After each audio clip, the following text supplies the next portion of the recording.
Sometimes the greatest acts of kindness happen when no one is watching. For 10 years, a lonely cowboy named Eli Ward and his old donkey Jasper gave a home to a woman the world had forgotten. Miss Agatha had been left beside an old chapel by family who never came back. Eli didn't ask questions, he just brought her home. Days turned into months, months into years, and 3 unlikely souls learned what it meant to be family. But when a well-dressed stranger arrives at their door, claiming to be her long-lost son, everything Eli thought he knew is about to change. What truth had been buried for all 10 years, and why did her family finally return now? Before we jump back in, tell us where you're tuning in from. And if this story touches you, make sure you're subscribed, because tomorrow I've saved something extra special for you. Dawn broke over Copper Ridge the way it always did, slow and steady, painting the eastern sky in shades of amber and rose. Eli Ward stood on his porch, one weathered hand wrapped around a tin cup of coffee, the other reaching into his vest pocket for his grandfather's old pocket watch. The metal was warm from resting against his chest all night, and when he flipped it open, the familiar weight settled something in his soul. 5:30, right on time. He wound the watch with 3 deliberate turns, listening to the soft click of the mechanism, then tucked it back into place. His grandfather had carried this watch through 2 wars and 40 years of ranching. Now it was Eli's turn to keep it ticking, to mark the passage of days that had begun to blend together like watercolors left too long in the sun. The ranch wasn't much, never had been really.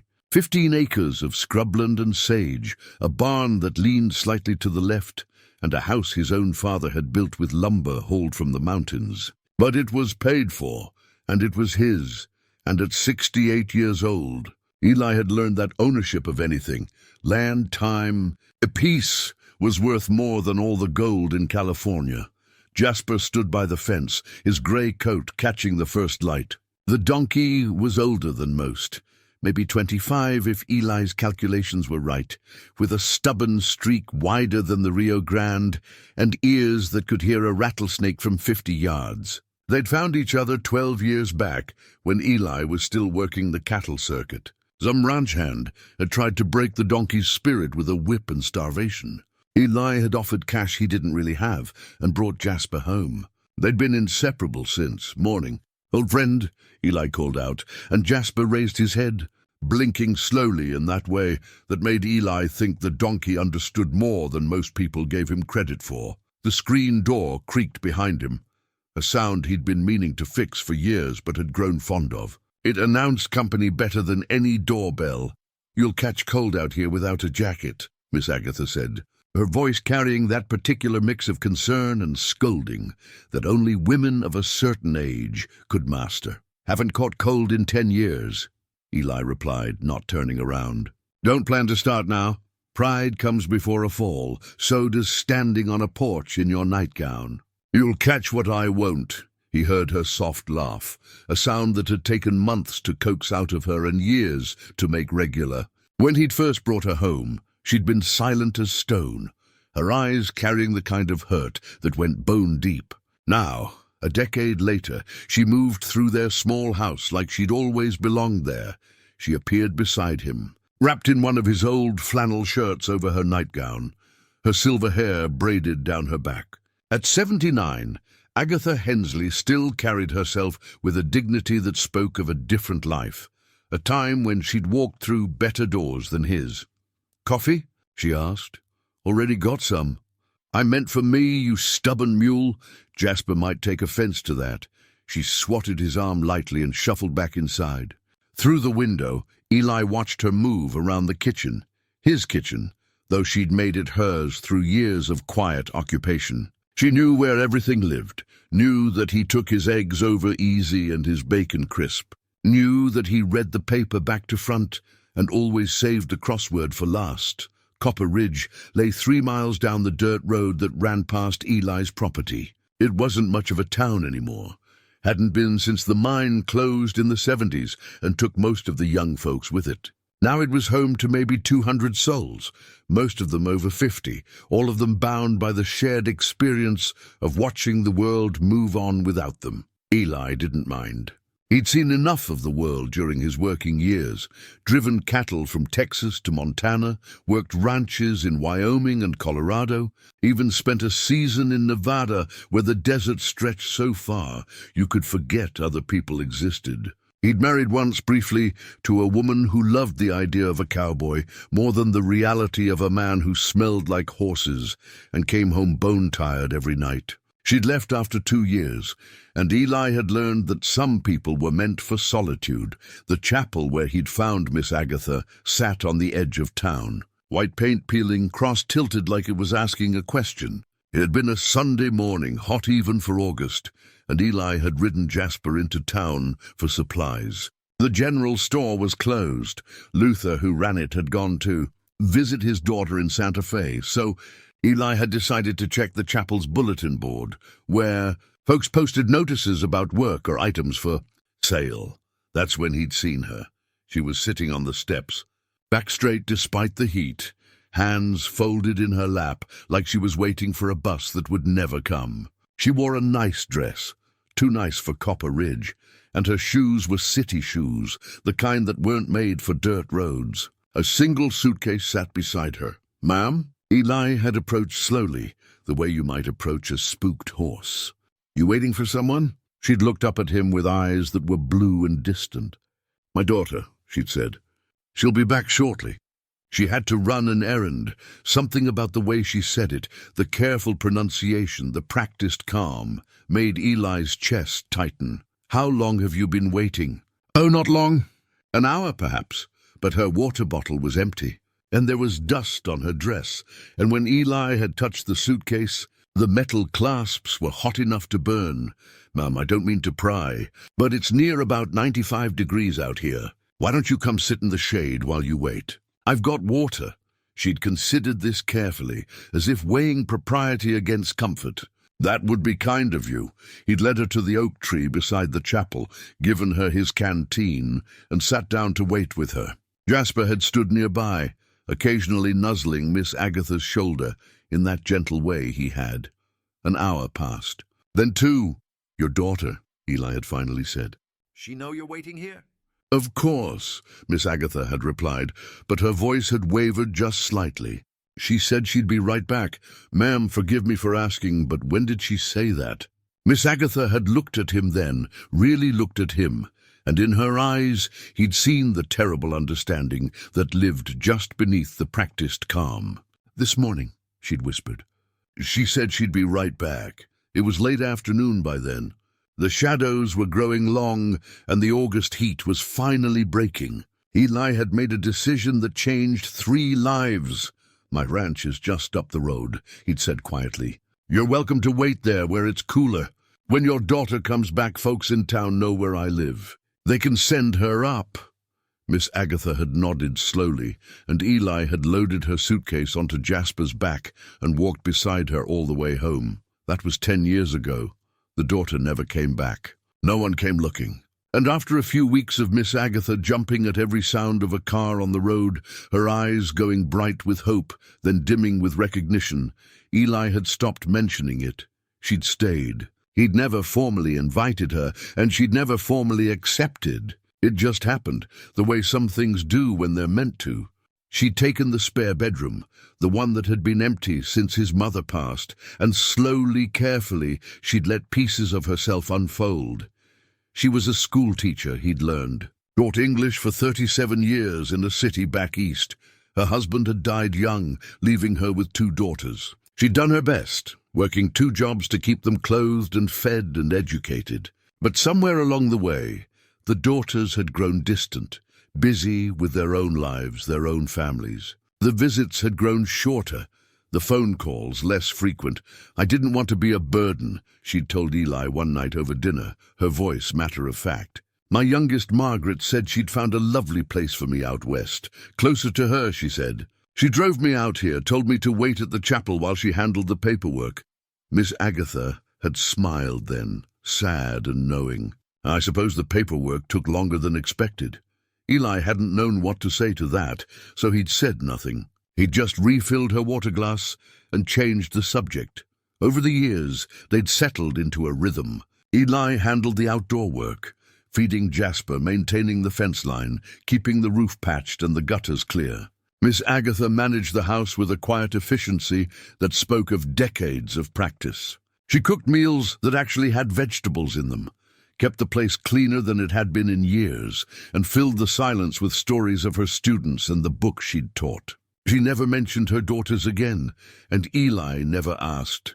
The town had accepted the arrangement without much comment. Copper Ridge was too small for scandals and too tired for judgment. Older Tom at the general store called them the odd little family up the hill, and that was close enough to the truth that neither Eli nor Miss Agatha bothered to correct him. They weren't romantic. Never had been. Never would be. They were something else, something that didn't have an easy name. Two people who'd been left behind by the world in different ways, making a life out of what remained. Had one stubborn donkey, and you had something like a family. Now, Miss Agatha emerged from the house with 2 fresh cups of coffee and handed one to Eli. They stood together in comfortable silence, watching the sun climb higher, turning the sage-covered hills from purple to green to gold. "Jasper's getting old," Miss Agatha observed. "We're all getting old. He's limping on his front left leg." Eli had noticed. "I'll check it after breakfast. You're good to him. He's earned it." She sipped her coffee. And Eli could feel her thinking, the way you can sense weather changing before it arrives. "What is it?" he asked. "I was just remembering," she said softly. "My first week here. I kept waiting for you to ask me to leave. Never crossed my mind. You barely knew me, knew enough." He glanced at her. "You needed a place. I had one. It's been 10 years, Eli, has it?" He was being deliberately obtuse, and they both knew it. "I'm grateful," she said, and there was weight in those words. "I don't say it often enough, but I am. You gave me back my dignity when I thought I'd lost it for good." Eli felt heat creep up his neck, uncomfortable with the gratitude. "You keep this place running better than I ever could. Fair trade, seems to me." She smiled at that, and they fell back into silence, watching as Jasper wandered over to the water trough. The donkey drank slowly, his ears twitching at sounds only he could hear. This was their life now. Simple, quiet, predictable. Eli had made peace with it. At his age, predictable wasn't a bad thing. It meant no surprises, no sudden losses, no phone calls in the night bearing terrible news. So when a car appeared on the dirt road leading to his property, a shiny sedan that looked as out of place as diamonds in a feed bag, Eli felt something shift in his chest. A premonition, maybe, or just the certain knowledge that nothing stayed peaceful forever. The car pulled up to the house and stopped, dust settling around it like a question mark. The door opened and a man stepped out. He was maybe 45, dressed in a suit that cost more than Eli's truck, his shoes polished to a mirror shine. His hair was styled, his face clean-shaven, and when he looked at the house, there was something in his expression that Eli couldn't quite read. Beside him, Miss Agatha went very still. Her coffee cup trembled slightly in her hand. The man walked toward them, and with each step, Eli felt the careful peace they'd built over 10 years begin to crack like spring ice over a river. "Mother," the man called out, his voice carrying across the yard. "Mother, it's me. It's Thomas." Miss Agatha's coffee cup slipped from her hand and shattered on the porch boards. Neither she nor Eli moved to clean it up. They both just stood there, watching Thomas approach with careful, measured steps, like a man walking through a minefield of his own making.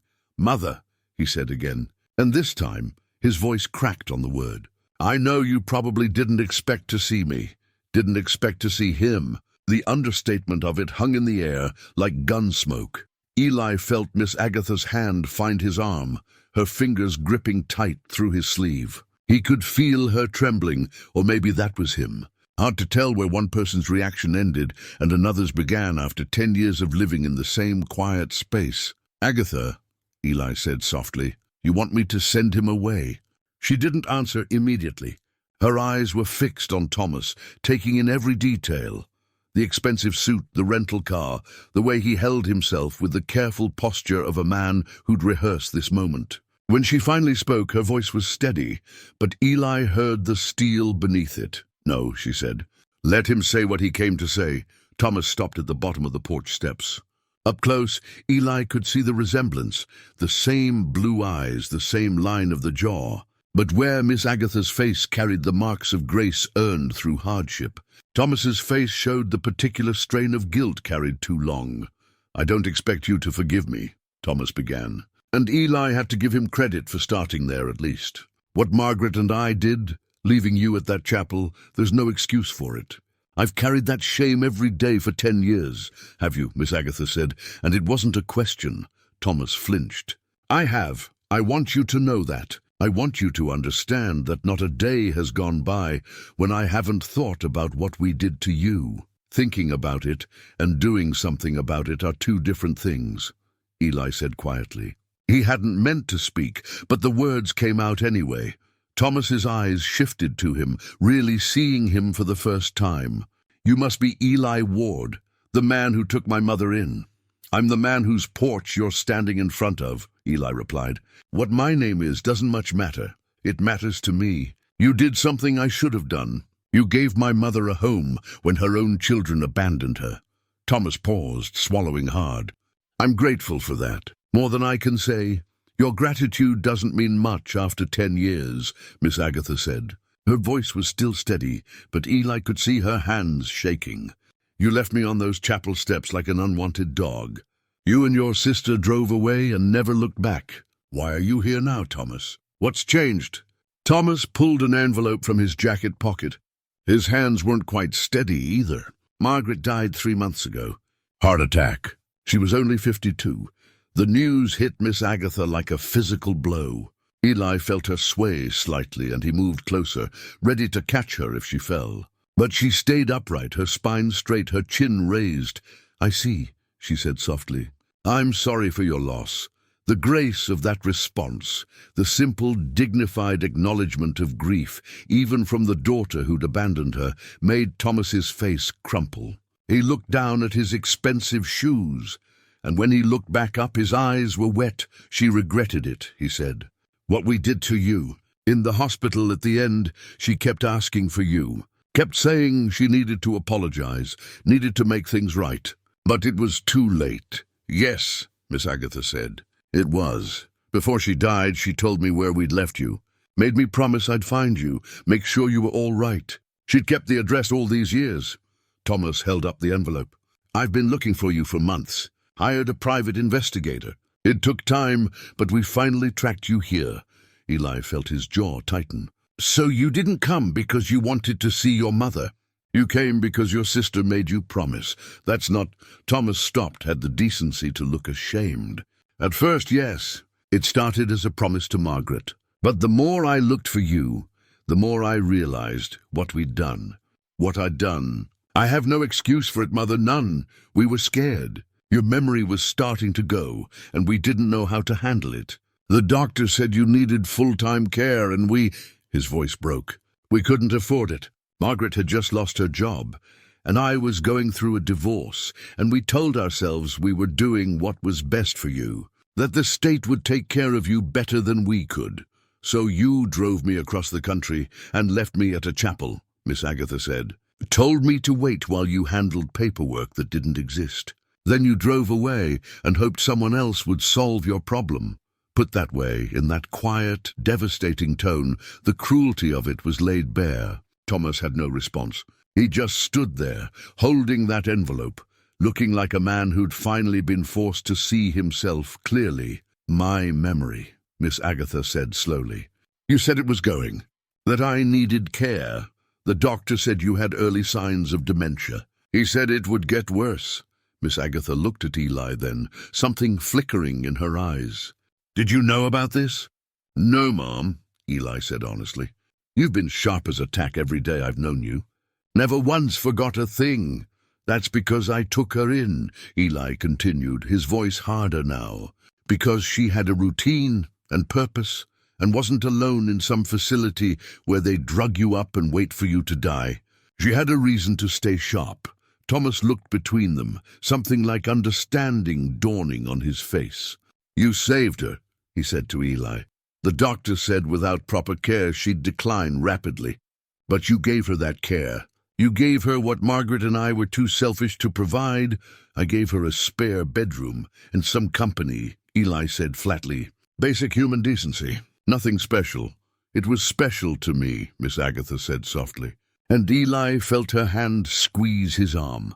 They stood in silence for a moment, the morning sun climbing higher, Jasper watching from the fence line with his wise, patient eyes. "Why are you here, Thomas?" Miss Agatha asked again. "You've delivered your message. Margaret is dead, and you've found me alive and well. Your obligation is fulfilled. What do you want?" Thomas straightened his shoulders, and Eli saw the businessman in him emerge. "I want to make amends. I want to do right by you after all these years. I've included details in this envelope.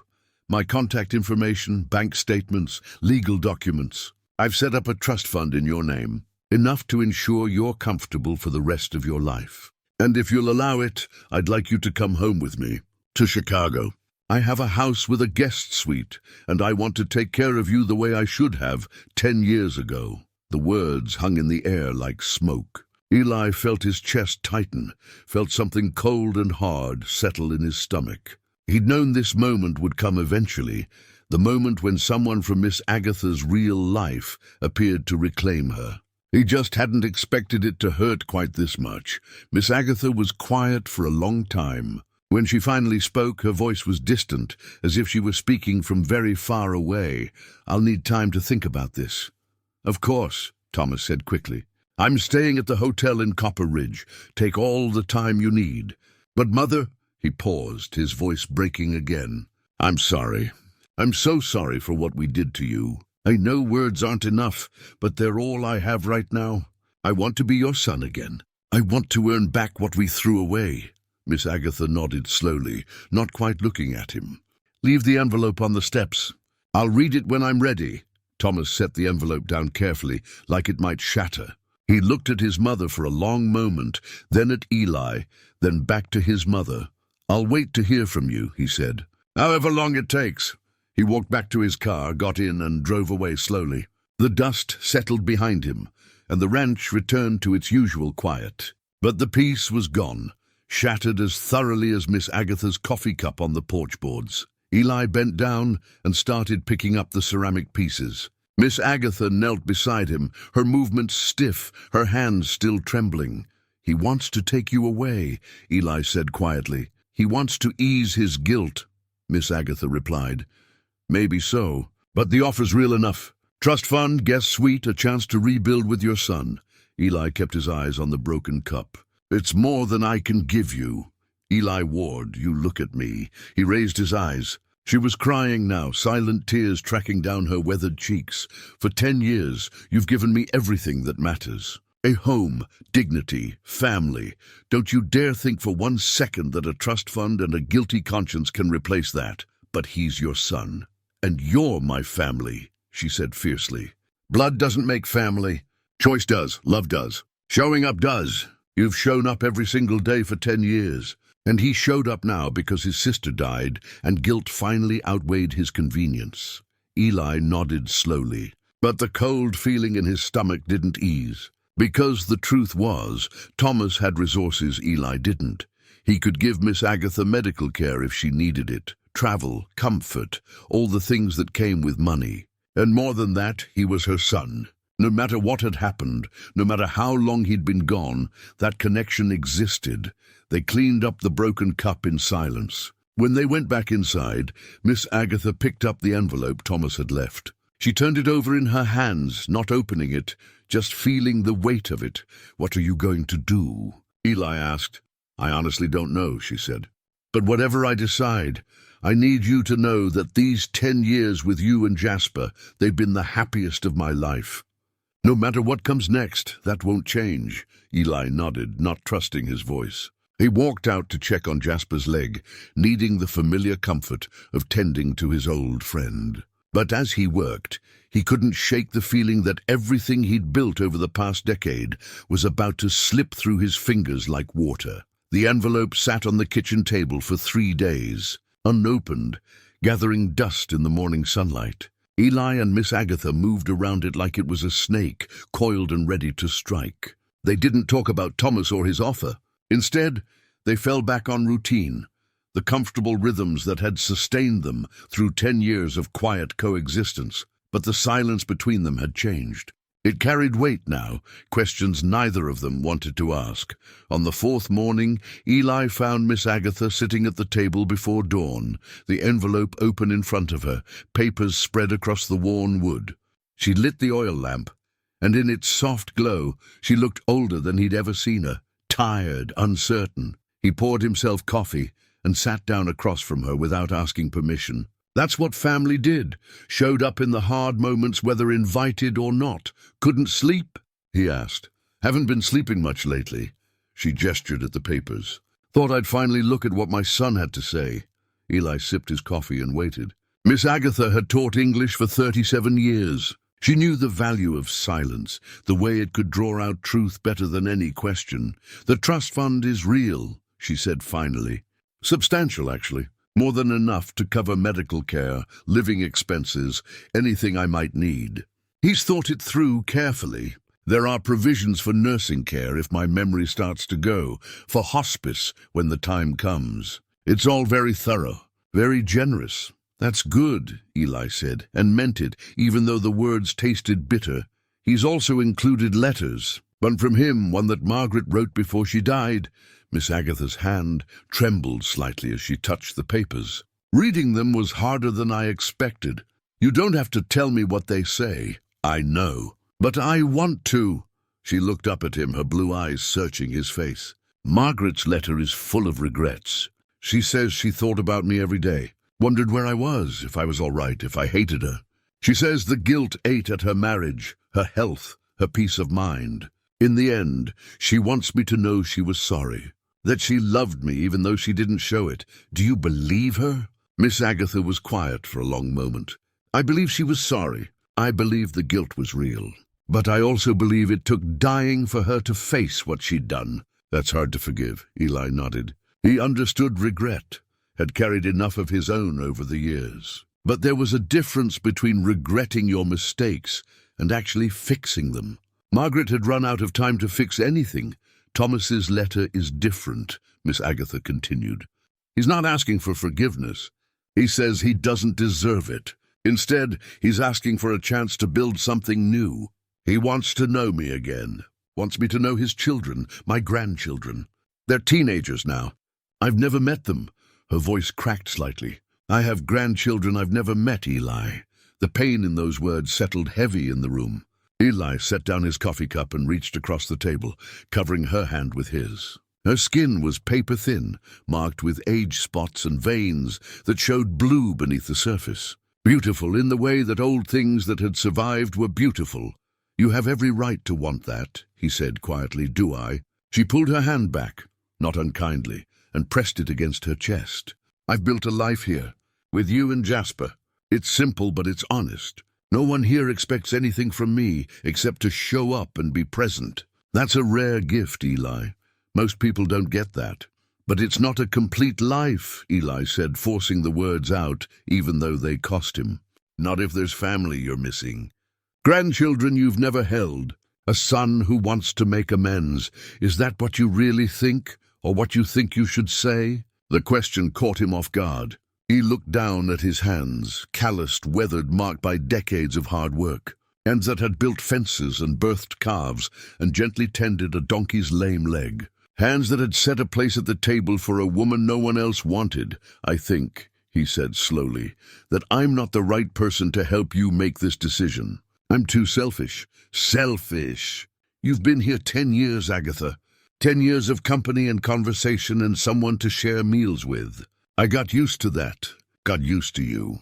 And now I'm looking at that envelope and thinking about what it means if you leave. And all I can feel is how empty this place will be without you. That's selfish. Miss Agatha's eyes filled with tears. Oh, Eli, I want you to stay, he continued, the words coming faster now like a dam breaking. I want things to go back to how they were 4 days ago, before that car pulled up and before your son showed up with his guilty conscience and his trust fund. But that's not fair to you. You deserve to have your family back if that's what you want. You deserve to know your grandchildren. You deserve more than a ranch hand and an old donkey for company.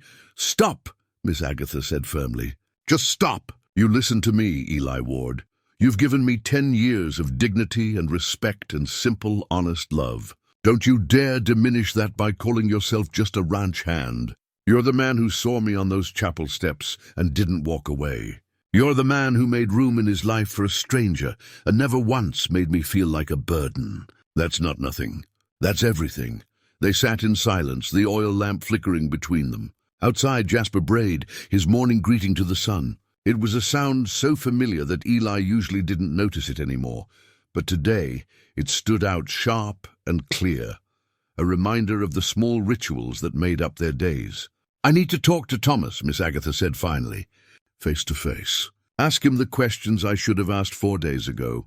I need to understand what he's really offering and what he's really asking for. That's fair, but I want you there with me. Would you do that? Eli looked up, surprised. You sure? This is family business. You are family, she said firmly. And I need someone who will ask the hard questions, the ones I might be too hopeful or too hurt to ask. I trust you to see clearly when I can't. The words settled something in Eli's chest. Not the fear of losing her that remained sharp and present, but beneath it something steadier, a recognition that whatever happened next, they'd face it together, the way family did. All right, he said. When do you want to see him? Tomorrow. I'll call the hotel this morning, ask him to come by after lunch. That gives me time to figure out what I need to say. Eli nodded and stood up, carrying his empty coffee cup to the sink. Through the window, he could see the sun breaking over the hills, turning the sage from shadow to silver. It was going to be a clear day, good weather for difficult conversations. Miss Agatha gathered up the papers and tucked them back into the envelope. Her movements were careful, deliberate, and Eli recognized the gesture for what it was. She was preparing herself, marshalling her strength for whatever came next. Eli, she said as he headed for the door. Yes, thank you for being honest about wanting me to stay. It helps to know that someone would miss me if I left.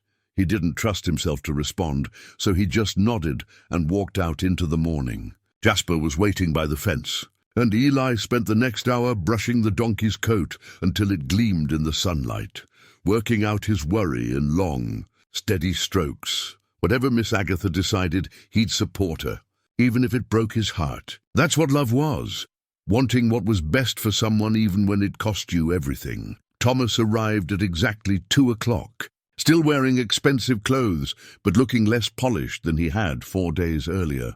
There were shadows under his eyes, and his suit jacket was wrinkled. He'd been staying at the Copper Ridge Hotel, a generous name for 6 rooms above the old saloon, and Eli suspected the accommodations weren't what he was used to. Miss Agatha had spent the morning baking. When she got nervous, she cooked. It was one of the things Eli had learned about her over the years. Now the kitchen smelled of apple pie and fresh bread, comfort food meant to settle nerves that refused to be settled. They gathered at the kitchen table, the same table where Eli and Miss Agatha had shared 10 years of meals, where they'd worked crossword puzzles and played cards and talked about everything and nothing. Now Thomas sat across from his mother, and Eli positioned himself slightly to the side, there but not intrusive, the way he'd learned to be. "Thank you for seeing me," Thomas said. His hands were folded on the table, and Eli noticed he wasn't wearing a wedding ring. The divorce he'd mentioned must have gone through. "You're my son," Miss Agatha said simply. "Of course I'd see you." The words seemed to hit Thomas hard. He blinked rapidly and looked down at his hands. "I don't deserve that grace." "Probably not," Miss Agatha agreed, her voice level. "But I'm giving it anyway. Now I have questions, and I need you to answer them honestly. Not the answers you think I want to hear. The truth. All right, why did you really come looking for me? And don't tell me it was just Margaret's dying wish. I want the whole truth." Thomas was quiet for a long moment. When he finally spoke, his voice was rough. "After Margaret died, I started thinking about my own mortality, about what I'd leave behind when I go, and I realized I didn't want my legacy to be abandoning my mother on the steps of a chapel. I didn't want my kids to grow up thinking that's how family treats each other. So yes, I came because Margaret asked me to. But I stayed looking because I needed to find you. I needed to know if I could fix what we'd broken. Can you?" Miss Agatha asked. "Fix it, I mean. I don't know," Thomas said honestly. "But I'd like to try. If you'll let me."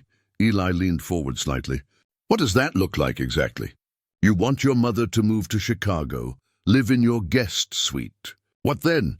Is she going to be your project? Your way of feeling better about yourself?" Thomas's eyes flashed with something, anger maybe, or recognition of an uncomfortable truth. "That's harsh." "It's fair," Eli replied.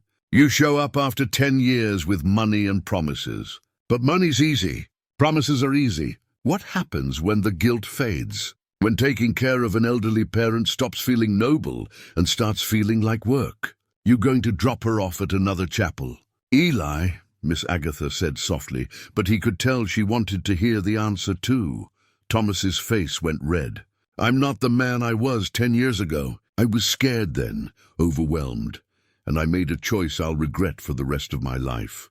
But I've grown up. I've learned what matters. My kids are 16 and 14 now. They lost their mother to my work schedule and my priorities. I don't want to lose my mother the same way." "Pretty words," Eli said. "But you lost your mother 10 years ago when you drove away and left her. You don't get to decide when she stops being lost just because it's convenient for you." "You're right," Thomas said, and the admission seemed to cost him. "You're absolutely right. I have no claim on her anymore, but I'm asking for one. I'm asking for a chance to be her son again, to let her be a grandmother to my children." "Is that so wrong?" "It's not wrong," Miss Agatha said quietly. "But it's complicated. I've built a life here, Thomas. A good life. I'm not the same woman you left on those chapel steps. 10 years changes a person." "I can see that," Thomas said, looking at her closely. "You seem, I don't know, stronger, more at peace." "That's because she had a place to heal," Eli said. "And people who cared about her without wanting anything in return." "I'm not trying to take her away from that," Thomas protested. "I'm trying to add to it. To give her more options, more security. The trust fund isn't contingent on her moving to Chicago. It's hers no matter what. She can stay here if she wants. I just want to be part of her life again." Miss Agatha absorbed this, her fingers tracing patterns on the worn table. "Part of my life. What does that mean, practically speaking?" "You live in Chicago. I live here. How do you see this working?" "I'd visit," Thomas said quickly. "Monthly, if you'd allow it. More often, if you wanted. And maybe sometimes you could visit me. Meet your grandchildren. Let them know who you are, but only if you want to. I'm not going to pressure you." "Monthly visits," Miss Agatha repeated. "That's 12 times a year. You couldn't manage one visit in 10 years, but now you think you can manage 12. The words landed like stones. Thomas flinched. "I know I don't have a track record that inspires trust, but I'm here now. That has to count for something, does it?" Miss Agatha's voice was gentle but firm. "Because from where I'm sitting, you're here because your sister died, and guilt finally outweighed your comfort. What happens when the guilt fades? When monthly visits become quarterly visits, then yearly, then never? What happens when taking care of your elderly mother stops being a priority again?" "That won't happen. You can't promise that," Eli interjected. "Life happens. Work happens. Your kids have needs. New relationships form. Good intentions get buried under everyday responsibilities. I've seen it happen, so have I," Miss Agatha added quietly. "I lived it with both my daughters. The visits that got shorter, the phone calls that stopped coming, the promises to spend Christmas together that somehow never materialized. I won't go through that again, Thomas. I won't let myself hope for a relationship that exists only in theory." Thomas looked stricken. "Then what can I do? How can I prove I'm serious?" The question hung in the air. Outside, Jasper brayed, and the sound drifted through the open window like punctuation. "I don't know if you can," Miss Agatha said finally. "Proof takes time, consistency, showing up not just when it's convenient, but when it's hard. When I'm sick, when I'm difficult, when there are a dozen other places you'd rather be. That's what family does. That's what Eli has done for 10 years. "Then let me start now," Thomas said urgently. "Let me prove it. I'll extend my stay in Copper Ridge. I'll visit every day if you'll let me. I'll earn back your trust one conversation at a time. For how long? Eli asked. A week? 2 weeks? Then you go back to Chicago and we're supposed to believe monthly visits will happen? I have vacation time saved up, Thomas said. 3 weeks. I'll stay the full 3 weeks, and then I'll come back next month, and the month after that. I'll keep coming back until you believe me. Miss Agatha looked at Eli, something unreadable in her expression. He could see her weighing it, the offer, the risk, the possibility that maybe, just maybe, her son had actually changed. 3 weeks is a long time to spend in Copper Ridge, she said carefully. I'll manage, Thomas replied. If it means getting to know you again, I'll manage anything. The sincerity in his voice was hard to deny. Eli wanted to find flaws in the offer, reasons to send Thomas back to Chicago and preserve the life they'd built. But he could see Miss Agatha softening, could see the hope beginning to kindle in her eyes despite her caution. All right, she said finally. 3 weeks. You can visit here each day. We'll talk, spend time together, and I'll see if your actions match your words. But Thomas, her voice hardened slightly. If you disappoint me again, that's it. No second chances. No more guilt-driven visits. I'll take the trust fund and you'll leave me in peace. Understood. Understood, Thomas said, and Eli could hear the relief in his voice. They talked for another hour, working out details. Thomas would come by each afternoon. They'd start slow, conversation, maybe a meal, getting to know each other again. Miss Agatha made it clear that she wasn't making any promises about moving to Chicago, and Thomas accepted that. When he finally left, Miss Agatha looked exhausted. She sat at the table with her head in her hands, and Eli brought her a glass of water. You all right? He asked. I don't know, she said honestly. I want to believe him, but I'm scared. Scared of what? Of hoping. Of letting him back in and getting hurt again. Of choosing wrong. She looked up at him. What if I give him these 3 weeks and he breaks his promises?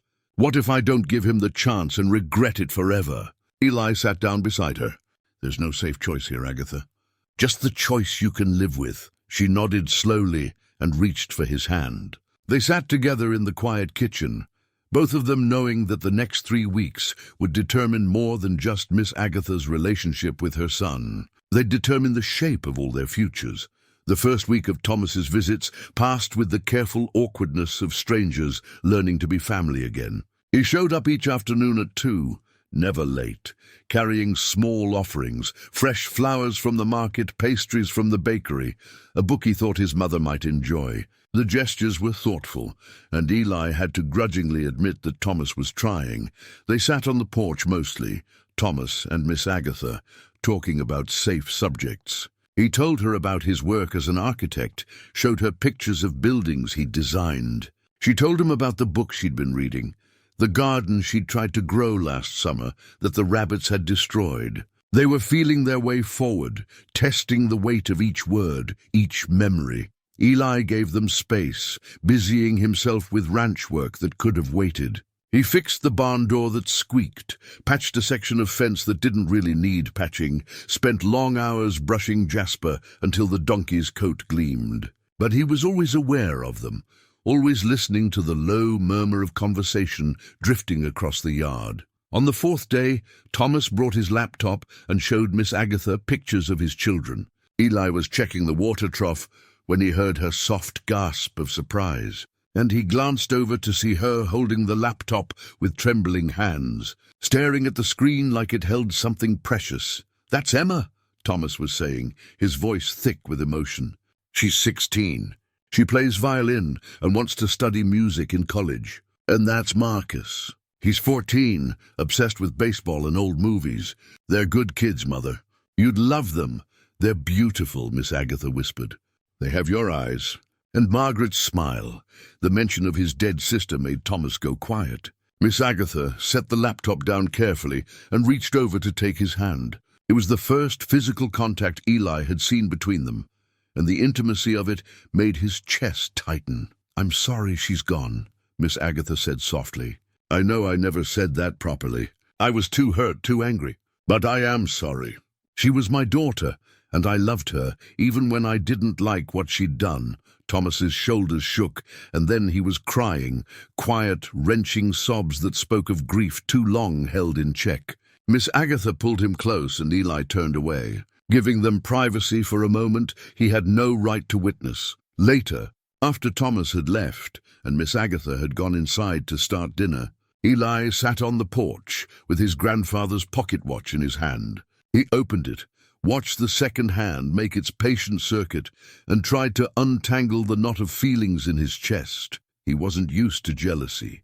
It was an ugly emotion beneath him, but there it was anyway, sharp and persistent. He was jealous of the way Miss Agatha looked at Thomas, the way her face lit up when his car pulled into the drive. Jealous of the history they shared, the blood connection that Eli could never replicate, no matter how many years he provided a home. "You're brooding," Miss Agatha said, appearing beside him with 2 cups of tea. She'd taken to making tea in the afternoons. Said Thomas had mentioned it was something they used to do together when he was young. "Just thinking," Eli replied, accepting the cup about Thomas, about a lot of things. She sat down in the rocking chair, the one that had been his mother's. "He's trying, you know. Really trying. It's not an act. I can see that. But you're not happy about it." Eli sipped his tea, too hot, bitter without sugar. "Doesn't matter if I'm happy about it. It matters to me." He finally looked at her. In the late afternoon light, she looked younger somehow, like the visits with Thomas were smoothing away some of the years she'd carried. "You're healing," he said. "Getting back a piece of what was taken from you. That's a good thing. I won't pretend otherwise just because it's hard for me to watch. It is hard, though. I can see it in your face every time he drives up. Every time I laugh at something he says. You think you're losing me, aren't I?" The question came out harsher than he'd intended. Miss Agatha set her tea down and turned to face him fully. "No," she said firmly. "You're not losing me. But things are changing, and change is frightening. I'm frightened too, if that helps." "Frightened of what?" "Of wanting this too much. Of letting myself believe that maybe I can have both. My son back in my life and the home I've built here with you. Of hoping for something I'm not sure is possible." Eli understood that. Hope was dangerous when you'd lost as much as they had. "What does he want from you, Agatha, really?" "I think he wants forgiveness," she said slowly. "An absolution. He wants to be the good son he wasn't 10 years ago. But more than that, and this is what surprises me, I think he genuinely wants to know me again. Not the mother he remembers, but the person I am now. And his children. He really wants you to meet them? He's asked me 3 times this week to consider visiting Chicago. Just for a few days. To meet Emma and Marcus, see his home." She paused. "I'm thinking about saying yes." The words hit Eli like a fist to the chest. "When?" He suggested next month. After his 3 weeks here are up, and he's proven he can keep his promises. He'd arrange everything. Plane tickets, a nice hotel if I didn't want to stay with him, escorts to make sure I was comfortable. He said you could come too if you wanted. Me? He knows you're important to me. He's not trying to separate us, Eli.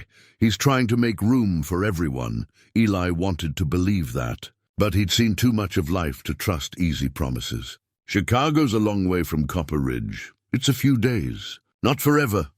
Things that start as a few days have a way of becoming permanent. Miss Agatha reached over and took his hand. "Look at me, Eli Ward, really look at me. Do you honestly think I'd give up this life? This home? You and Jasper and the quiet we've built here? Do you really think a fancy house in Chicago could replace 10 years of belonging?" He wanted to say yes, wanted to voice the fear that had been growing in his chest all week. But looking at her, at the woman who'd stayed when she could have left, who'd chosen him and Jasper and this simple life over and over again, he found he couldn't. "No," he admitted. "I don't think that." "Then trust me. Trust that I know what I'm doing. And trust that no matter what happens with Thomas, you're still my family. The family I chose." They sat together as the sun set, and Eli felt some of the tension ease from his shoulders. But not all of it. Because the truth was, he'd seen people leave before. His ex-wife, his own parents through death, friends who drifted away as life scattered them to different places. Love wasn't always enough to make people stay. The next afternoon, Thomas arrived with news. His daughter Emma had a violin recital the following weekend, and he'd hoped to be back for it. But he'd made a promise to stay 3 weeks, and he intended to keep it. I called her this morning, Thomas explained, sitting at the kitchen table with Miss Agatha and Eli. Told her why I couldn't make it. She was disappointed, but she understood. And then she said something that... His voice broke slightly. She said if getting to know her grandmother was important enough to miss her recital, then she wanted to meet you, too. Soon. Miss Agatha's eyes filled with tears. She said that? She did. She wants to know you, Mother. Both my kids do. They've been asking about you all week, wanting to see pictures, wanting to know what you're like. Thomas pulled out his phone. Emma sent you a message. Would you like to see it? He handed the phone to Miss Agatha. Eli couldn't see the screen, but he saw her face change, saw hope and joy and something like wonder cross her features. She calls me Grandma, Miss Agatha whispered. She says she hopes I'll come visit soon because she has 10 years of conversations to catch up on. Thomas smiled. They both feel that way. Marcus wants to show you his baseball card collection. Emma wants to play violin for you. They've already decided your family, Mother. They're just waiting to meet you. Eli watched Miss Agatha's face, saw the decision crystallizing there even before she spoke it aloud. I'll come, she said. To Chicago. Next month? I'll come meet my grandchildren. Thomas let out a breath that sounded like he'd been holding it for days. Thank you. Thank you so much. They're going to be thrilled. But I'll only stay a few days, Miss Agatha added firmly. This is still my home. Eli and Jasper are still my family. That doesn't change. I understand, Thomas said, and to his credit he looked sincere. I'm not trying to take you away from here. I'm just trying to add to your life, not replace it. Later, after Thomas had left and they'd finished dinner, Eli found Miss Agatha standing by the fence, watching Jasper doze in the evening light. He joined her, and they stood in comfortable silence, the way they'd stood 1,000 times before. You're scared, she said without looking at him. Yes, he admitted, so am I. But I have to do this, Eli. I have to meet my grandchildren. I have to see if maybe, just maybe, I can have both worlds, the peace I've found here and the family I thought I'd lost. I know, Eli said. And he did know. That didn't make it easier, but it made it right. Just promise me one thing. Anything. Promise you'll come back. She turned to face him, and in the fading light, her eyes were fierce. I promise. This is my home, Eli Ward. You're my home. Nothing in Chicago or anywhere else can change that. He nodded and pulled her into a hug, brief, careful. The embrace of two people who'd learned to be family without words, to describe what they meant to each other. When they pulled apart, Jasper brayed softly, as if adding his voice to the promise. The second week of Thomas's visits brought changes that were harder to ignore. He started arriving earlier, staying later, and the conversations with Miss Agatha grew deeper, more intimate. They talked about Margaret's death in detail now, the hospital room, the final words, the regrets that couldn't be undone.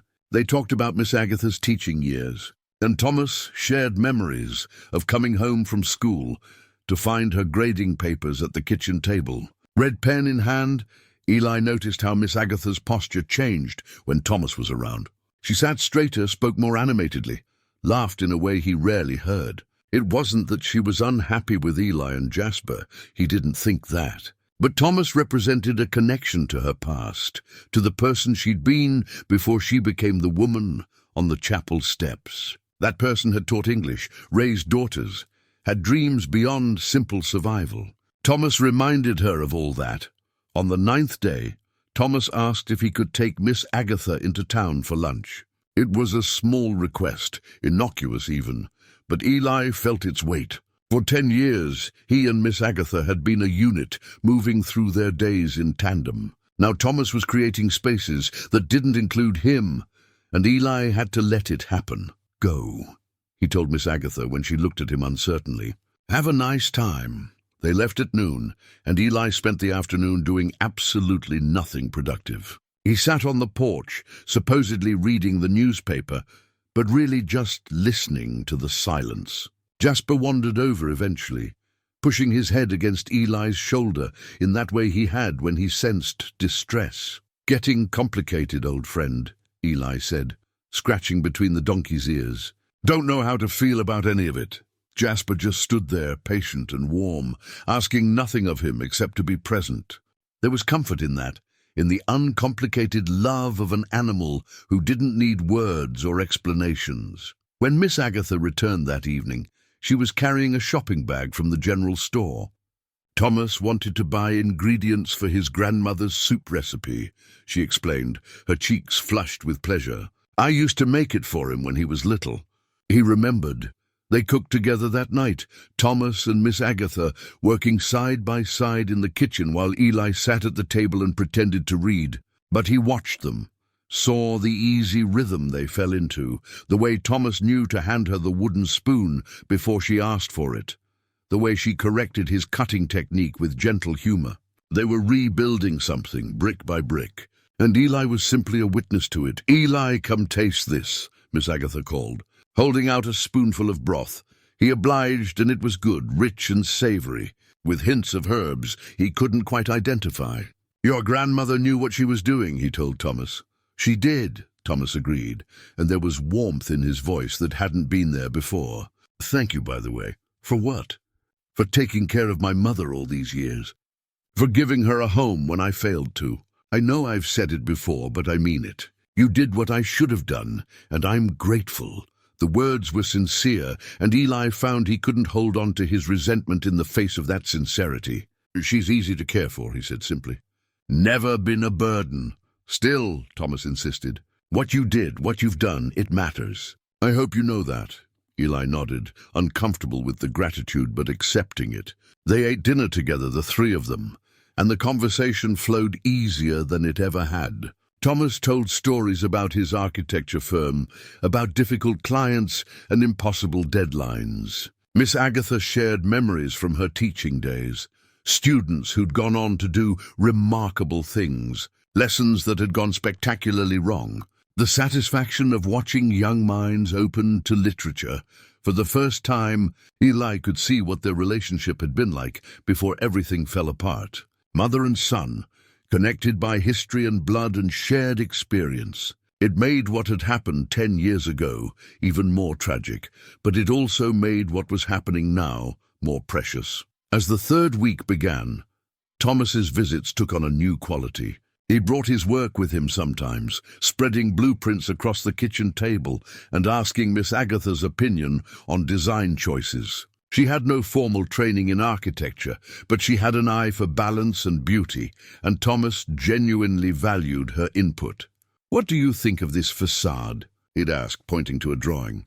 "Too modern? Not enough natural light?" And Miss Agatha would study it carefully, then offer thoughtful feedback. "The windows feel cramped.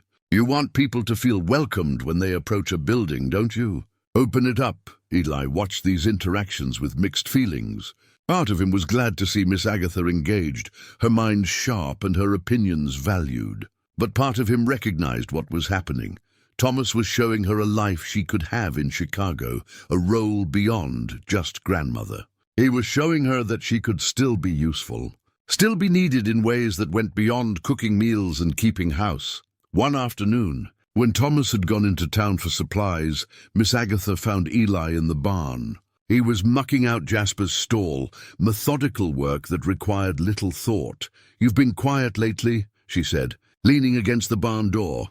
"Haven't had much to say, or too much. And you're keeping it to yourself." Eli set down the pitchfork and faced her. "He's good for you, Thomas, I can see that. You're happier when he's around." "Different happy," Miss Agatha corrected gently. "Not better or worse, just different. There's happiness in quiet routine, and there's happiness in reconnecting with family. They're not competing, they're just different, are they?" Eli asked. "Because from where I'm standing, it looks like Chicago is starting to shine pretty bright. And Copper Ridge, well, we're just the place you've been hiding for 10 years. Is that really what you think?" "I don't know what to think anymore, Agatha. I see you with him, and you come alive in ways you don't with me. And that's fine, he's your son. But it makes me wonder if maybe we've just been marking time here. If maybe you've been waiting for something like this, someone to come reclaim you."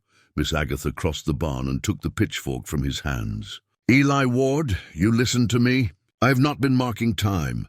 I have not been waiting to be reclaimed. I've been living, really living, maybe for the first time in my life. No expectations, no one to impress, no roles to perform. Just existing as myself, with someone who accepts me exactly as I am.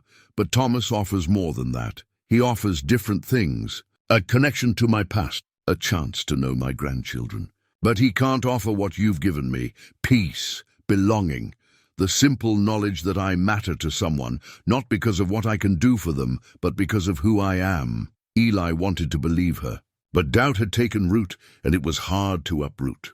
When you go to Chicago next month, and you see those grandchildren, and you see the life he's built, what if you don't want to come back? Then I won't come back, she said bluntly. But I don't think that's going to happen. Do you know why? Why?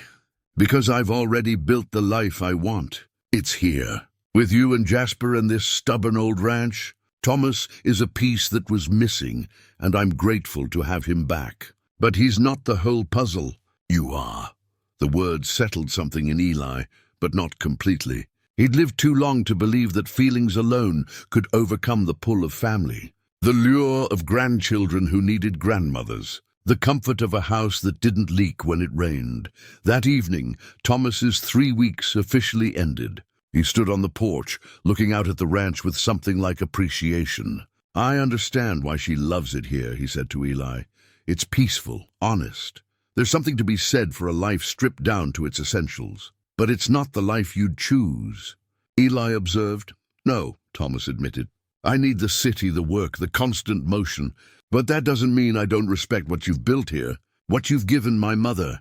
When's she supposed to visit you? 3 weeks from now. I'll arrange everything. Flights, accommodation, transportation. She'll only be gone 4 days. 5 at most. And if she decides to stay longer? Thomas looked at him carefully. Is that what you're worried about? That I'm going to convince her not to come back? Wouldn't you, if you were in my position? Maybe, Thomas said honestly. But I'm not trying to take her away from you, Eli. I'm trying to have her in my life again. There's a difference. Is there? Yes. Because even if she decided to move to Chicago, which she won't, I can already tell, she'd still be making that choice. Not me, her, and you'd have to respect it. The words stung because they were true. Eli nodded slowly. Fair enough. Thomas left with promises to call, to keep in touch, to see Miss Agatha in 3 weeks. After his car disappeared down the road, the ranch felt quieter than it had in weeks. Eli and Miss Agatha stood on the porch, watching the dust settle. Well, Miss Agatha said, that was intense. 3 weeks of intense. He kept his promises, Eli, every single one. He showed up, he stayed, he put in the work. That has to count for something. It does, Eli agreed. Question is what happens next. Miss Agatha took his arm. What happens next is we go back to our normal life for 3 weeks. And then I visit Chicago for a few days. And then I come home. That's what happens next. Eli wanted to believe her. He really did. But as they walked inside together, he couldn't shake the feeling that the real test was still ahead of them. The 3 weeks between Thomas's departure and Miss Agatha's scheduled Chicago visit passed with deceptive normalcy. They fell back into old rhythms. Morning coffee on the porch, crossword puzzles at lunch, evenings spent reading while Jasper dozed by the fence. But beneath the routine, Eli could feel Miss Agatha's anticipation building.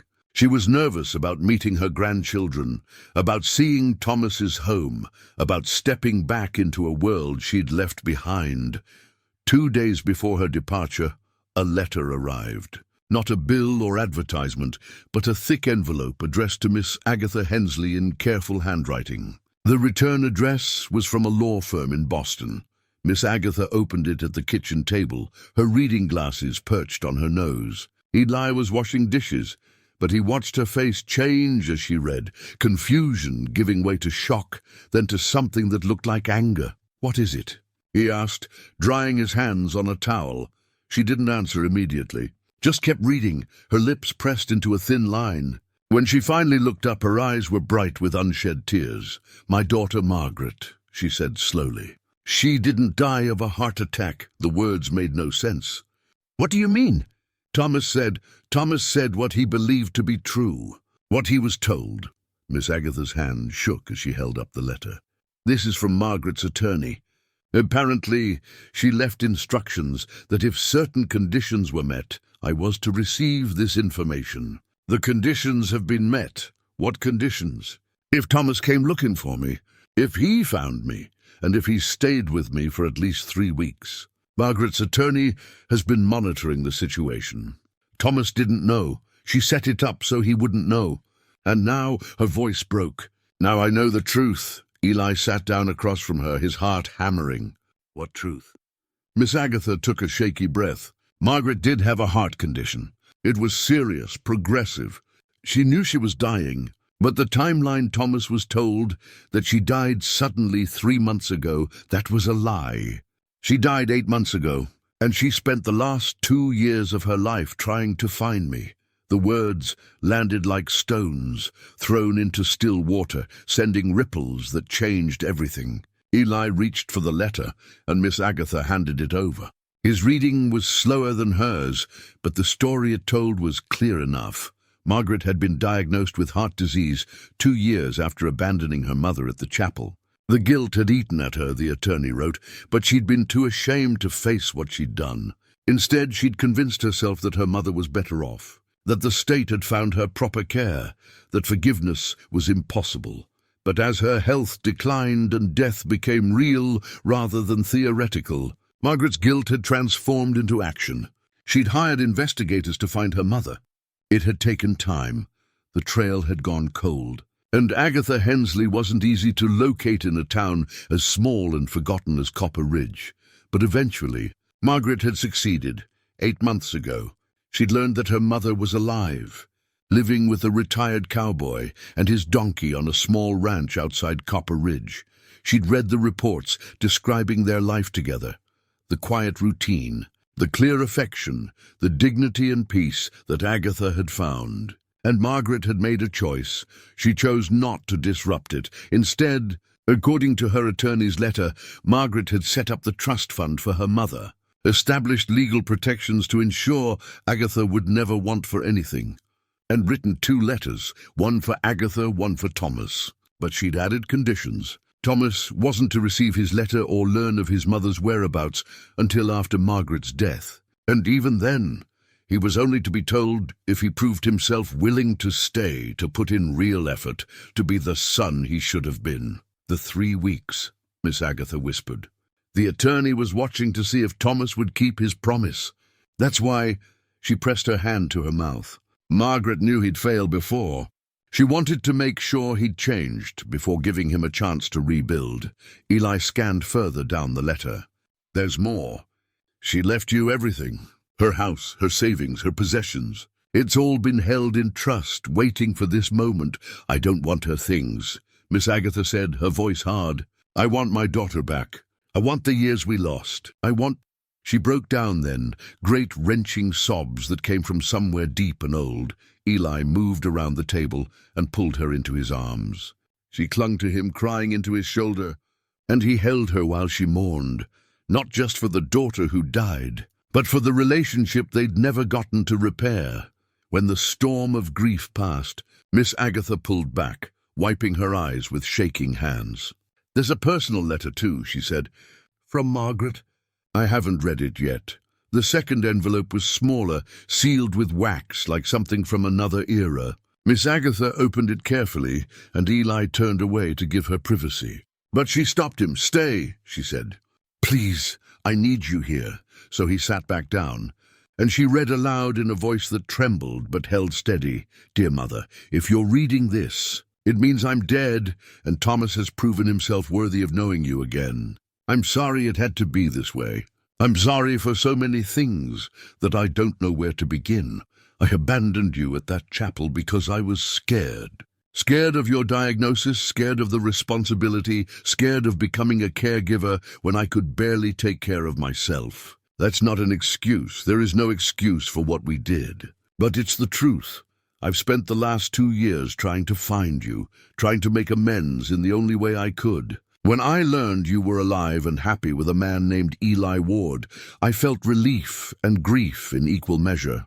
Relief that you'd found peace. Grief that it wasn't with me. I wanted to come to you, wanted to fall at your feet and beg forgiveness. But my attorney advised me to consider what was truly best for you, not what would make me feel better. And the truth is, I'd lost the right to disrupt your life a second time. You'd built something good without me. Why should I destroy it to ease my guilt? So I made arrangements instead. Made sure you'd be financially secure, legally protected, taken care of, in ways I should have provided from the beginning. And I made sure that if Thomas came looking, if my death finally pushed him to be the son he should have been, he'd have to prove himself first. I know you probably hate me. I hate myself. But I want you to know that finding out you were happy, that Eli gave you what I didn't, it gave me peace in my final days. You deserved kindness, Mother. You deserved dignity and love and a home. I'm grateful someone saw that when I was too blind.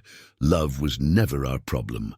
I loved you every day of my life, even when I didn't show it, even when I left you on those chapel steps. Love isn't enough. That's what I learned too late.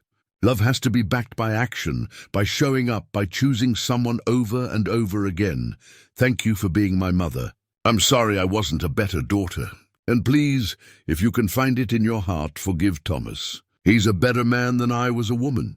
Give him the chance I never took. Your daughter, Margaret. Silence filled the kitchen. Outside, Jasper brayed softly, and somewhere in the distance a hawk cried. The normal sounds of life continuing, oblivious to grief. She spent 2 years looking for me, Miss Agatha finally said. 2 years. And when she found me, she chose to leave me in peace rather than ease her own conscience. I don't know if that's noble or cowardly. Maybe it's both, Eli offered quietly. Maybe it's just human.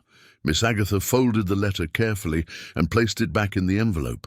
Thomas doesn't know any of this. He thinks his sister died suddenly. He thinks he came looking for me on his own initiative. Are you going to tell him?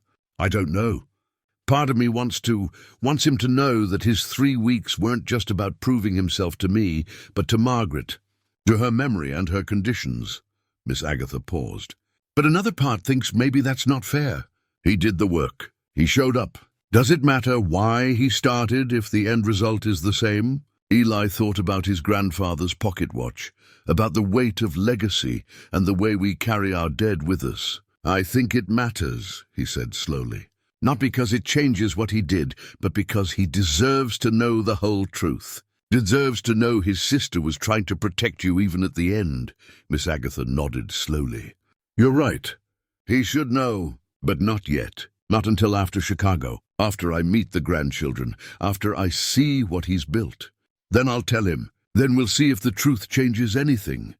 She stood up, moving to the window to look out at the ranch, at the fence line and the barn, and Jasper standing patient in the afternoon sun. Margaret was right about one thing, she said softly. You did give me what she didn't, what neither of my daughters could. You gave me the choice to stay or go, and you never made me feel guilty for choosing to stay. That's a rare gift, Eli. Most people want you to choose them, and only them. You let me choose myself first. You deserved that choice, Eli said. I did. And now I have another choice to make. Do I honor Margaret's sacrifice by staying here in the peace she wanted me to have? Or do I honor it by building a relationship with Thomas, giving him the chance Margaret set up for him? She turned back to face Eli. What would you do? I think you already know what you're going to do. Do I? You're going to Chicago. You're going to meet those grandchildren. And you're going to give Thomas a real chance, not because Margaret asked you to, but because you want to. Because despite everything, he's your son, and you love him. Miss Agatha smiled through her tears. When did you get so wise? Had a good teacher, Eli replied. A school teacher who lived in my spare room for 10 years and taught me that family is what you make it, not what's handed to you. She crossed the kitchen and took his hand. I'm still coming back, you know. Chicago isn't my home. This is nothing Margaret wrote or Thomas offers can change that. I know, Eli said, and this time he meant it. Because he understood now that Miss Agatha wasn't choosing between 2 lives. She was choosing both, the family she'd lost and the family she'd found. And somehow, impossibly, there was room for all of it. But the revelation about Margaret had changed something fundamental. It had recast everything they thought they knew about the past 10 years, about why Thomas had come back, about what Miss Agatha's daughters had really felt. And as Eli lay in bed that night, staring at the ceiling, he couldn't shake the feeling that more revelations were waiting in Chicago. Truths that would test them all in ways they hadn't yet imagined. The 2 days before the Chicago trip passed in a blur of preparation. Miss Agatha packed and repacked her suitcase, worrying over what to wear to meet grandchildren she'd never seen in person. Should she look formal, like a proper grandmother? Or casual, approachable? She settled on something in between, nice slacks and a cardigan, her silver hair carefully styled, a touch of lipstick that Eli hadn't seen her wear in years. Eli tried to be helpful, but mostly he felt useless. He checked and rechecked the flight information Thomas had sent, made sure Miss Agatha had her medications organized, confirmed that her phone was charged. Busy work to keep his hands occupied and his mind from spiraling into worst-case scenarios. The night before her departure, they sat on the porch one last time. The stars were out, thick and bright in the way they only got in places far from city lights. Jasper stood at the fence, a dark silhouette against the deeper dark of the hills. "He'll miss you," Eli said, nodding toward the donkey. "I'll miss him too," Miss Agatha replied. "And you?" 4 days isn't long, but it'll feel long. You'll be too busy to miss us. Meeting Emma and Marcus, seeing Thomas's house, catching up on 10 years of grandmothering. Maybe. She was quiet for a moment. "Eli, if something happens, nothing's going to happen, but if it does. If I get there and realize I can't come back, or if something changes, or if—" She paused, searching for words. "I need you to know that these 10 years have been the happiest of my life. Whatever happens in Chicago, that doesn't change. You're coming back," Eli said firmly. 4 days. That's what you promised. I know. But promises sometimes— Agatha.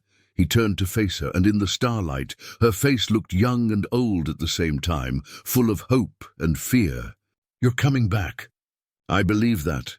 But if you don't, if Chicago turns out to be where you're meant to be, then I'll understand. Won't like it, but I'll understand. You're a good man, Eli Ward. Just a man who knows you don't cage wild things. Even when you love them." She reached over and squeezed his hand. They sat like that until the cold drove them inside, holding on to each other and the moment, trying to make it last. The next morning came too quickly. Thomas had arranged for a car service to pick Miss Agatha up at dawn. The drive to the airport was 3 hours, and her flight left at 10. Eli helped load her suitcase into the trunk, made sure she had her ticket and ID, checked 3 times that she'd taken her blood pressure medication. "I'll call when I land," she promised. "I'll be here." "Eli, go," he said, more gruffly than he'd intended. "Your son's waiting. Grandchildren are waiting. You'll be family." She hugged him then, fierce and brief, and climbed into the car. Eli stood in the driveway, watching the taillights disappear down the dirt road. When he couldn't see them anymore, he walked over to Jasper and stood there, one hand on the donkey's neck, feeling the warmth and solidity of the animal. "Just us for a few days, old friend," he said. "We can manage that," but the house felt empty without her. Too quiet, too still. Eli had lived alone for most of his life and had been content with it, but 10 years of company had changed him.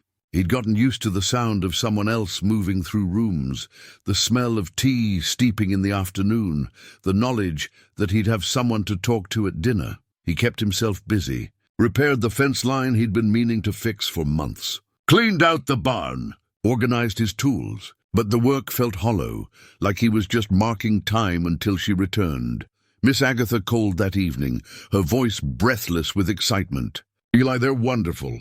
Emma played violin for me, a piece by Bach. And Marcus, he's so tall, nearly 6 feet, and he has Thomas's eyes and Margaret's smile. They hugged me like they'd known me forever."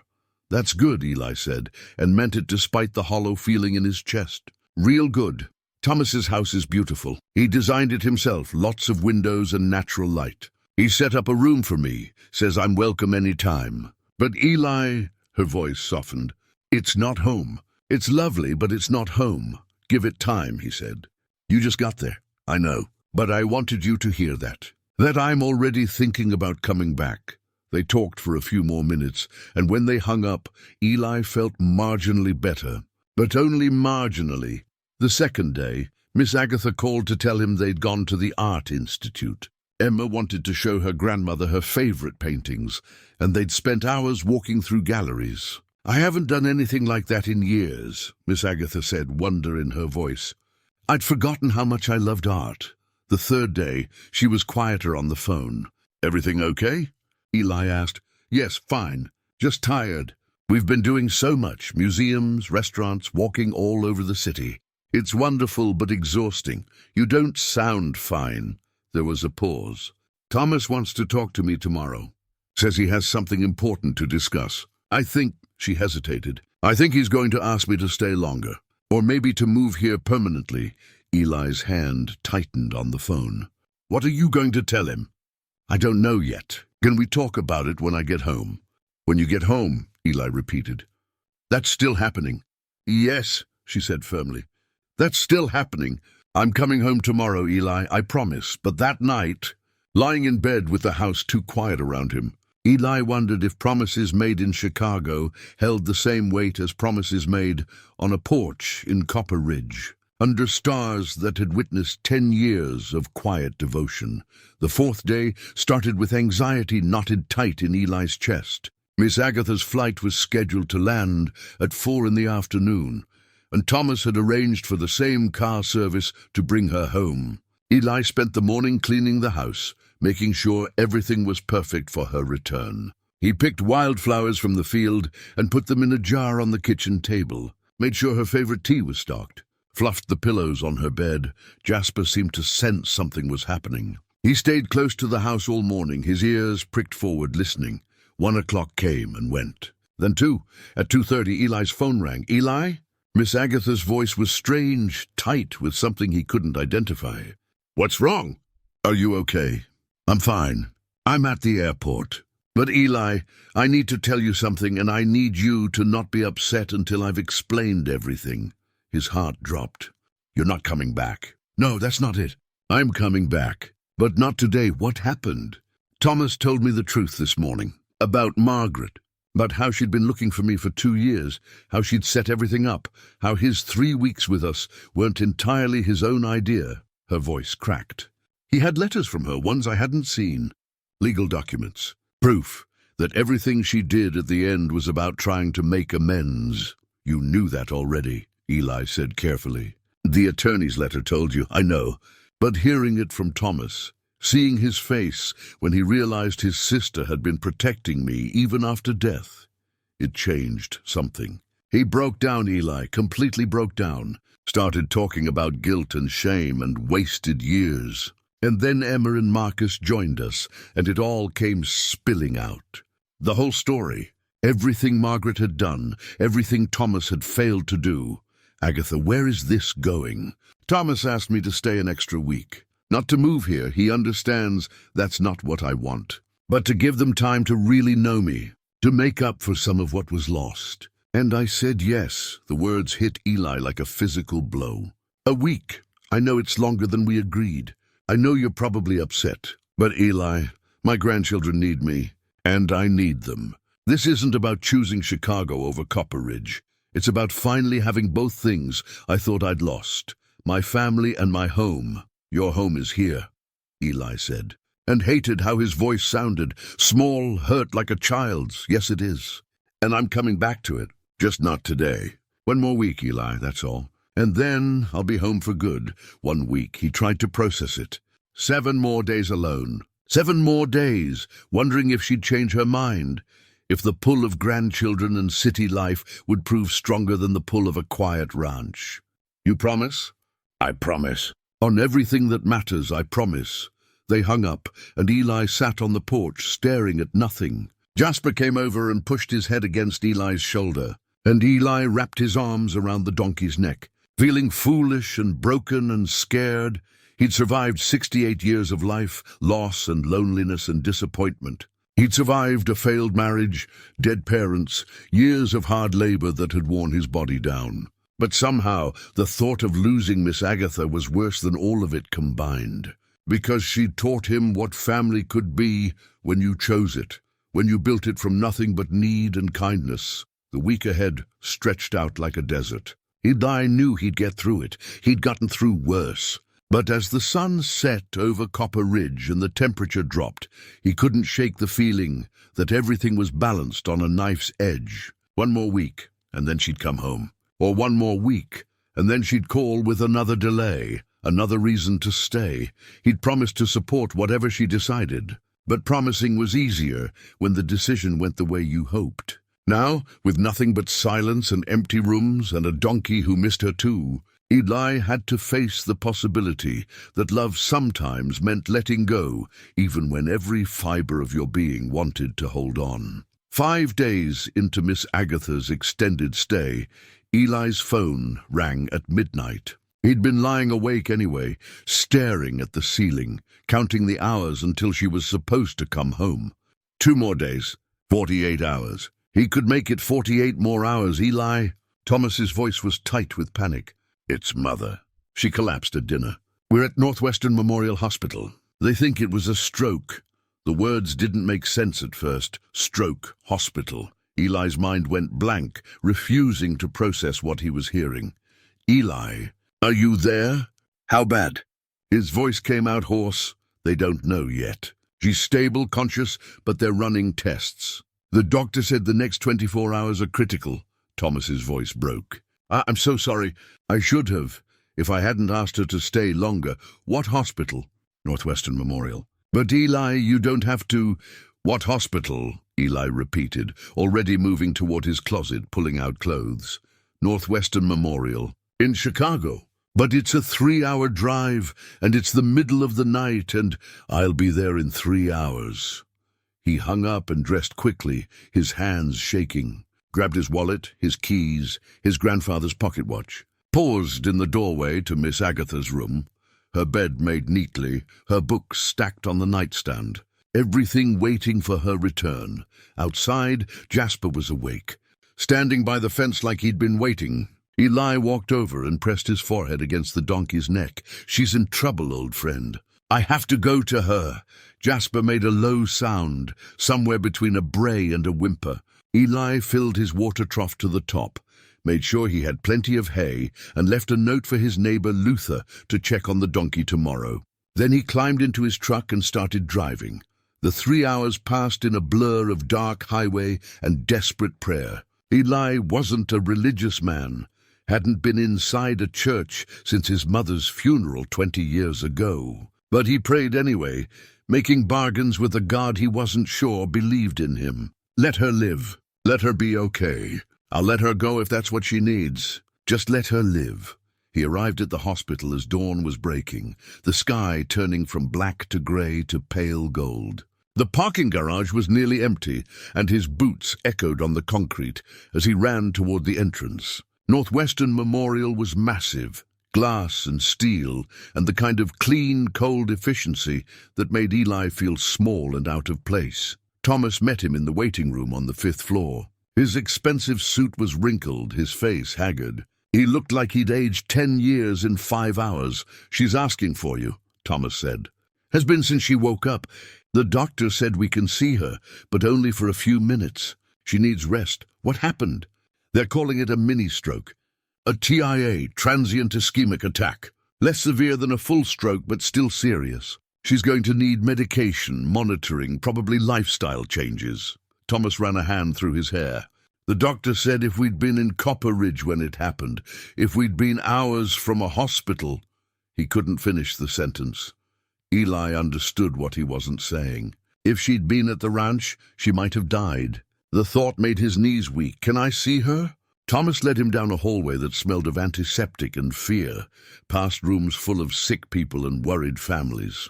Room 547 was at the end of the hall. Through the small window, Eli could see Miss Agatha lying in bed, looking small and fragile in a way she never had before. He pushed the door open quietly. She turned her head, and when she saw him, her face transformed, relief and joy and something that looked like grief all at once. You came, she whispered. Of course I came. He moved to her bedside, taking her hand carefully. It felt delicate in his, like bird's bones. "How are you feeling?" "Tired, scared." Her eyes filled with tears. "I thought I was going to die without seeing you again, without saying goodbye, without—" Her voice cracked. "I'm so sorry, Eli, I'm so sorry." "Shh, don't save your strength. No, I need to say this. I was wrong. I thought I could have both, my family in Chicago and my home with you. But my body just told me the truth. I can't keep splitting myself between two worlds. I'm too old, too tired. I have to choose." Eli's heart clenched. This was the moment he'd been dreading, the choice he'd known was coming, but had hoped would never arrive. "Then choose," he said quietly. "Whatever you need, whatever's best for you. Choose, and don't look back." Miss Agatha closed her eyes, tears sliding down her weathered cheeks. "I already have." The silence in the hospital room stretched out, broken only by the beep of monitors and the soft hiss of oxygen. Eli waited, his hand still holding Miss Agatha's, his heart suspended between hope and resignation. "I choose home," she said finally. "I choose Copper Ridge. I choose you and Jasper and that stubborn old ranch. I choose the life we built together." Eli felt something break open in his chest, relief so profound it was almost painful. "Agatha, let me finish, please." She squeezed his hand weakly. "This week in Chicago has been wonderful. My grandchildren are extraordinary. Thomas has been kind and attentive. The city has music and art and excitement I'd forgotten existed. But Eli, it's not home. It's never going to be home. Home is waking up to the smell of coffee and sage. Home is crossword puzzles at lunch and Jasper's bray at dawn. Home is you. You can visit," Eli said, even though the words cost him. "Your grandchildren, Thomas, you don't have to give them up completely. I know, and I won't, but I can't live split between two worlds anymore. I tried and my body gave out. I need to live in one place, with one family." "The family I chose?" She looked past him to where Thomas stood in the doorway, silent tears streaming down his face. "Thomas, come here, please." He moved into the room, and Miss Agatha reached for his hand with her free one. Now she held both of them, her son and the man who'd become like a son, and the weight of that connection settled over all three of them. "Thomas, I love you. I love Emma and Marcus. I'm grateful beyond words that we found each other again. But I can't live in Chicago. My life is in Copper Ridge, and that's where I need to be. Not because I don't love you, but because that's where I can breathe." Thomas nodded, his throat working. "I understand, I do. But Mother," he looked at Eli, then back to her. "The doctor said you need monitoring. Close medical care. Copper Ridge doesn't have the resources you need. The nearest hospital is 2 hours away. If this happens again, then it happens," Miss Agatha said firmly. "I'd rather live 1 year in peace than 10 years in fear. I'm 79 years old. I've had a good life, and I'm not going to spend what's left of it wrapped in cotton wool." "But you could die," Thomas said desperately. "Eventually, yes. We all do. But I'm going to die where I lived. On my own terms, in my own home, with the people I love around me." "I can't lose you again," Thomas whispered.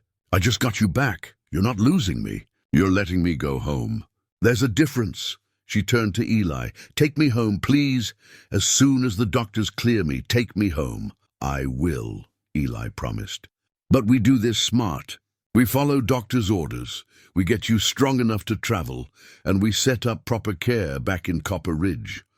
I'll hire a nurse if we need one. We'll make weekly trips to the hospital for checkups. Whatever it takes to keep you safe. And I'll visit," Thomas added quickly. "Monthly, like I promised. More often if you need me. I'll bring the kids during school breaks. We'll make it work, Mother. Whatever you need." Miss Agatha smiled, looking more peaceful than she had since the stroke. "That's all I wanted. Both my families, both my worlds, but with Copper Ridge as my center, my anchor." The doctor came in then and shooed them out, saying Miss Agatha needed rest. Eli and Thomas found themselves in the waiting room, 2 men who'd started as rivals and ended as something like brothers. "Thank you," Thomas said, "for taking care of her all these years, for driving through the night to be here, he paused, "for being the man I should have been." "You're here now," Eli replied. "That's what matters. And you kept your promise. 3 weeks, monthly visits. You proved yourself. Margaret set the terms, but I chose to meet them. And I'll keep choosing. Every month, every visit. My kids deserve to know their grandmother, and she deserves to know them. She does, Eli agreed. But Thomas, if anything happens to her, if she has another stroke or if her health fails, she wants to be in Copper Ridge. You need to accept that. I do. I don't like it, but I do. Thomas looked at him carefully. You love her. Not romantically, but you love her. She's my family, Eli said simply. Has been for 10 years. Will be until one of us dies. Then I'm grateful she has you. Grateful my mother found someone who loves her enough to let her choose her own path, even when it's dangerous. They sat together through the morning, waiting for the doctor's report. When it came, the news was cautiously optimistic. Miss Agatha would need medication and monitoring, but she could travel in a few days if she took it easy. Thomas arranged for the best cardiac specialists in the region to consult on her case. Eli called Luther to check on Jasper and the ranch, and Miss Agatha slept peacefully, knowing that when she woke, she'd be going home. 3 months after the stroke, Miss Agatha stood on the porch at dawn, watching Eli wind his grandfather's pocket watch. The ritual had become theirs now, something they shared each morning, a quiet acknowledgement of time passing and the preciousness of each day they were given. 5:30, Eli announced, tucking the watch back into his vest. Right on schedule. We're creatures of habit, Miss Agatha observed, sipping her coffee. She moved a little slower now, tired more easily, but the doctors in Billings said she was doing remarkably well. The medication was working, her blood pressure was stable, and the threat of another stroke, while never completely gone, had diminished. Jasper stood by the fence, older and grayer than ever, but still greeting each morning with his characteristic bray. Miss Agatha had cried the day they returned from Chicago, and the donkey had pressed his head against her chest, as if checking to make sure she was really back. Thomas called yesterday, she said, while you were in town. How are Emma and Marcus? Good. Emma got accepted to Juilliard for music. Marcus made varsity baseball. Pride filled her voice. Thomas is bringing them for Thanksgiving. They'll stay a week. It had taken time, but they'd found their rhythm. Thomas visited monthly, sometimes bringing the children, sometimes coming alone. He'd helped Eli install a medical alert system in the house and had hired a part-time nurse who checked on Miss Agatha twice a week. He sent money monthly for her care. Though Eli rarely spent it, he'd put most of it into an account for Miss Agatha's future needs. The relationship between Thomas and Eli had evolved into something neither of them had expected. They talked on the phone weekly now, sometimes about Miss Agatha's health, sometimes about architecture or ranching, or nothing in particular. Thomas had started calling him for advice, and Eli had started offering it. They'd become, against all odds, friends. He asked me something yesterday, Miss Agatha continued. Something I wanted to talk to you about. Eli waited, patient as always. He wants to buy the ranch. Not take it from you, nothing like that. But buy it and put it in a trust so that when you're gone, it stays protected, so that it can't be sold or developed. He wants to preserve it exactly as it is. Eli absorbed this slowly. Why would he do that? Because it's my home. And because, she paused, choosing her words carefully, because he understands now what you gave me. Not just shelter, but dignity. A place to matter. He wants to make sure that gift is protected. What did you tell him? That I talked to you. It's your ranch, Eli. Your father built that house. Your grandfather's watch sits in your pocket. I won't let Thomas buy it out from under you, even with good intentions. Eli thought about it, watching the sun climb higher. The ranch wasn't worth much in money. Land was cheap out here, and the house needed work. But in memories, in history, in the weight of years, it was priceless. Tell him yes, Eli said finally. On one condition. When I'm gone, you stay here as long as you want. And when you're gone, the ranch goes to Emma and Marcus. They should have roots somewhere, even if it's just a place to visit. A place that's always home. Miss Agatha's eyes filled with tears. You'd do that? Leave your family's ranch to my grandchildren? They're family too, Eli said simply. That's what you taught me. Family isn't just blood. It's choice. It's showing up. It's building something together that matters more than any one person. She set down her coffee cup and moved to stand beside him, her hand finding his. They stood like that for a long moment, watching Jasper graze in the morning light, listening to the wind move through the sage. "I've been thinking about Margaret," Miss Agatha said quietly, "about what she did at the end, setting up the trust, the conditions for Thomas, protecting me even after death. I was angry at first, felt manipulated, but now I think I understand. She was giving me the gift of choice, not forcing me back into her life, but making sure I had options, making sure I could choose what was best for me. And you chose this, I chose this," she confirmed. "Not because it was easier or safer, but because it was real. Because you never asked me to be anything other than who I am. That's rare, Eli. Most people want you to be a version of yourself that makes them comfortable. You just let me be. You did the same for me," Eli pointed out. "I was a lonely old cowboy before you showed up. Now I'm a lonely old cowboy with family," she laughed, and the sound carried across the yard, light and free. "Not so lonely anymore." They went inside for breakfast, eggs and bacon, the way they always had them. As they ate, they talked about ordinary things. The fence that needed mending, the recipe Miss Agatha wanted to try for dinner, whether they should plant tomatoes again this year despite the rabbits.